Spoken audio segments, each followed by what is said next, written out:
Hello viewers, so today we are going to start with the second part of the chapter nitric acid, and today we are going to do Oswald process, very important, and just make sure that this process is used for the manufacturing of it is used for the manufacturing of nitric acid on large scale, that is in the factories.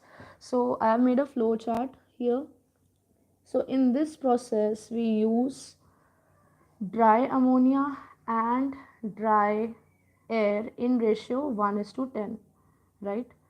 So why do we use that? I'll just tell you shortly, but let us see first of all what happens here. These two are combined in ratio 1:10 and you get ammonia plus oxygen in presence of a catalyst gives NO and water. And also this is an exothermic reaction because heat is evolved here. Okay, now catalyst use here, because it is catalytic, so we know catalyst used here is platinum and temperature maintained should be 700 to 800. Now you can see in the equation which is written here, if you balance it you get ratio of ammonia and oxygen to be 4:5, but here it is written very clearly that it is in ratio 1:10. So why there is such a difference? This is because the first thing is that in every chamber, like the first process is there, then we have the second process, and then we have the third process. In all the processes we use oxygen. You can see in this also, this in all the process oxygen is used. Secondly, the very important thing is we are using air, not exactly oxygen, and we know in air only 21% of oxygen is available, so that is why we are using amount of air to be almost 10 times that of ammonia, right? That is the main reason. Okay, now after that we have catalytic chamber is done.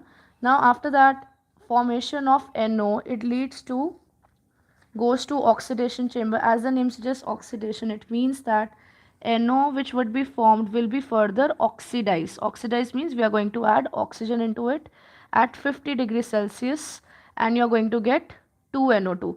Okay, now if you have done with the previous chapter, that is the ammonia chapter, you must remember this equation. You must have done this equation. The same equation was there.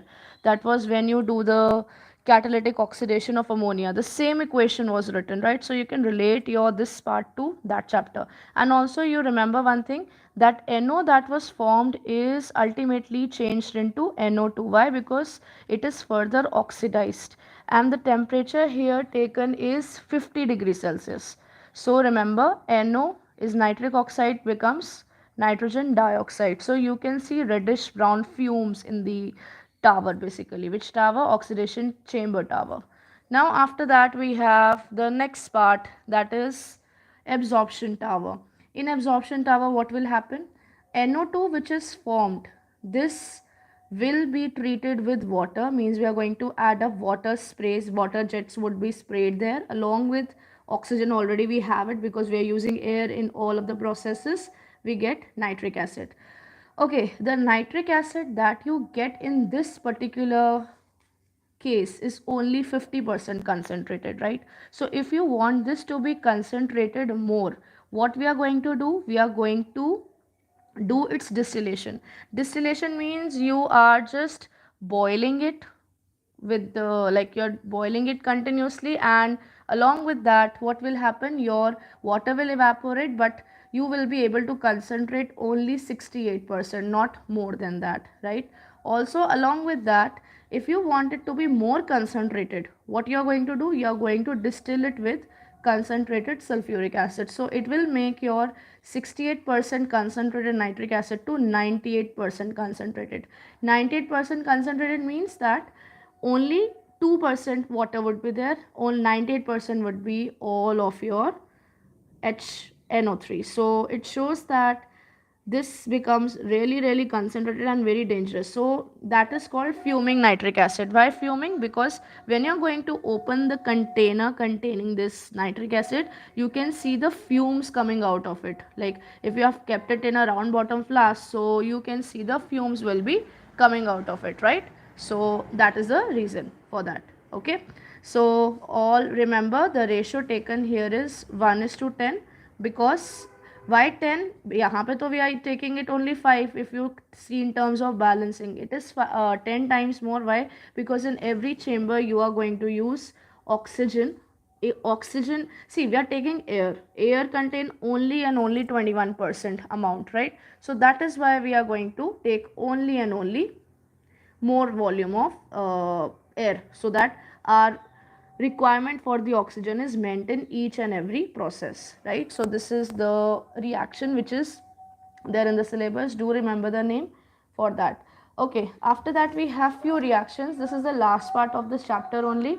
So first reaction is, we know that HNO3 is a strong oxidizing agent. Oxidizing means the one which can easily give its oxygen to the other, say maybe metal, to the other species or compound, whatever you are taking.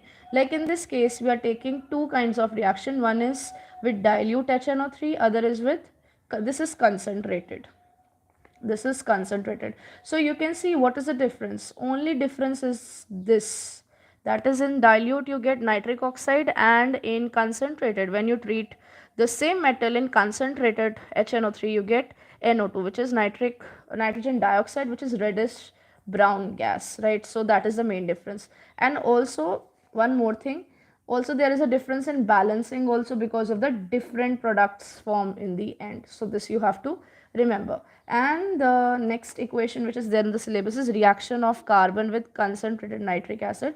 So whenever you are using concentrated nitric acid, remember NO2 will be definitely formed. Like here in this case also you're getting NO2, concentrated NO2 along with water. Yes, of course water would be formed, that is common.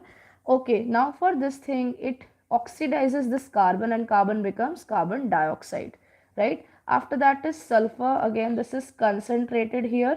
So see, as I told you, NO2 and water will be definitely formed. Along with that, here it converts sulfur into sulfuric acid. So they can ask you how from nitric acid you can prepare the other strong acid. So you have to remember this equation, and whenever you are going to write any of the equation, you need to write the balanced equation, because without balancing you won't be getting marks for any of the equations that you write in your chemistry paper, right?